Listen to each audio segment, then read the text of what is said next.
నమస్తే, welcome to gossips garage. సాగునీటి వనరుల్లో విచ్చలవిడి విధ్వంసమే విజయవాడ ముంపునకు కారణమా? చెంతనే కృష్ణ మహోగ్రంగా ప్రవహిస్తున్న విజయవాడను కృష్ణమ్మ పెద్దగా కష్టపెట్టలేదు.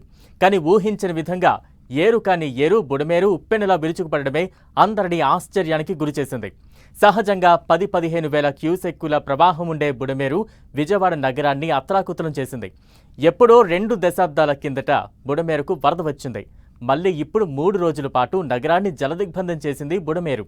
నిజానికి చెప్పాలంటే బుడమేరు పెద్ద నదేమీ కాదు. దాని పరివాహ ప్రాంతం కూడా చిన్నదే. వాగుకు కాస్త ఎక్కువ, ఏరు కన్నా తక్కువైన బుడమేరు ముంచేయడానికి అసలు కారణాలేంటి? బుడమేరు పాఠం నుంచి నేర్చుకోవాల్సిందేంటి?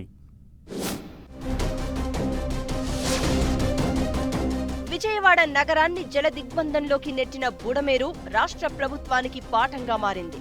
విజయవాడ పక్కనే మైలవరం కొండల్లో పుట్టి కేవలం 170 కిలోమీటర్లు ప్రయాణించి కొల్లేరులో కలిసే బుడమేరు ఎప్పుడూ ఇంతలా ఉధృతంగా ప్రవహించలేదని రికార్డులు చెప్తున్నాయి. ఏకధాటి వానతో బుడమేరుకు వరద వచ్చినా విజయవాడ నగరం మునిగిపోతుందని ఎవ్వరూ అంచనా వేయలేదు. కానీ ఇటు విజయవాడ నగరంలోని బుడమేరు పరివాహక ప్రాంతంతో పాటు అటు కొల్లేరు సంగమ ప్రాంతంలో ఆక్రమణలే విజయవాడ ముంపునకు కారణమయ్యాయని విశ్లేషణలు వినిపిస్తున్నాయి. దాదాపు 2 దశాబ్దాల క్రితం బుడమేరుకు వరద వచ్చింది. దీంతో విజయవాడకు ఎప్పుడైనా ముప్పు అని గ్రహించిన అప్పటి ప్రభుత్వం బుడమేరుకు డైవర్షన్ కెనాల్ నిర్మించాలని ప్రతిపాదించింది. పోలవరం కాలువలోకి బుడమేరు నీటిని మళ్లించాలని భావించింది. కానీ ఆ ప్రతిపాదన ఇప్పటి వరకు కార్యరూపం దాల్చలేదు. సరికదా, బుడమేరు వ్యాప్తంగా ఆక్రమణలు ఎక్కువయ్యాయి. భూమి విలువ పెరిగిపోవడంతో బుడమేరు పరివాహక ప్రాంతం రియల్ ఎస్టేట్ ప్లాట్లుగా మారింది. విజయవాడ నగరంలో సుమారు 15 కిలోమీటర్ల మేర ఉండే బుడమేరును 90% మేర ఆక్రమించేశారని చెప్తున్నారు. ఈ ఆక్రమణదారులకు రాజకీయ నాయకుల అండదండలు ఉండడంతో మున్సిపల్ అనుమతులు, విద్యుత్, కొళాయి కనెక్షన్లు వంటి సకల సౌకర్యాలు సమకూరాయి. ఫలితంగా బుడమేరు ప్రాంతంలో పెద్ద పెద్ద భవనాలు వెలిశాయి. తాజా వరదలతో బుడమేరు ముంచేయడంతో చంద్రబాబు ప్రభుత్వం తీసుకోబోయే చర్యలు ఆసక్తిని పెంచుతున్నాయి. భవిష్యత్తులో మళ్లీ ఇటువంటి పరిస్థితులు ఎదురు కాకూడదంటే ప్రభుత్వం ముందు 2 మార్గాలున్నాయి. ఈ రెండింటిలో ప్రభుత్వం ఏది ఎంచుకుంటుందనేది ఇప్పుడు ఆసక్తికరంగా మారింది. గతంలో అనుకున్నట్లు బుడమేరు వరదను పోలవరం కాలువలోకి మళ్లించడం, లేదంటే బుడమేరులోనూ బుడమేరు సంగమ ప్రాంతమైన కొల్లేరులోనూ ఆక్రమణలను తొలగించడం.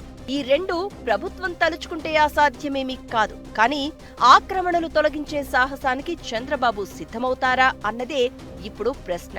ఇక వరదను మళ్లించాలన్నా వీటీపీఎస్ పరిసరాల్లో కాలువలు విస్తరించడం అసాధ్యమంటున్నారు.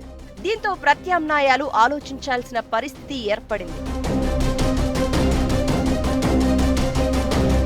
భవిష్యత్తులో బుడమేరు వరద పోటెత్తకుండా ఉండాలంటే ప్రస్తుతం ఉన్న ఆక్రమణలను తొలగించడంతో పాటు ఇకపై కట్టడాలు జరగకుండా చూడాల్సి ఉంటుంది. కానీ బుడమేరు ఆక్రమణల్లో అన్ని పార్టీల నేతల ప్రమేయం ఉందని చెప్తున్నారు. ఇప్పటి వరకు మీరు ఆక్రమించారు, ఇకపై మా వంతు అన్నట్లు ఇరు పార్టీల నేతలు పోటాపోటీగా బుడమేరు ఆక్రమణకు ప్రోత్సహిస్తూ ఉండడంతో నీళ్లు ప్రవహించాల్సిన చోట భవనాలు వెలుస్తున్నాయి. ఈ ఆక్రమణలే బుడమేరును విజయవాడకు శాపంగా మార్చేస్తోంది. దీంతో ప్రభుత్వం ఆక్రమణల తొలగింపునకు శ్రీకారం చుట్టాలని డిమాండ్ తెరపైకి వస్తోంది.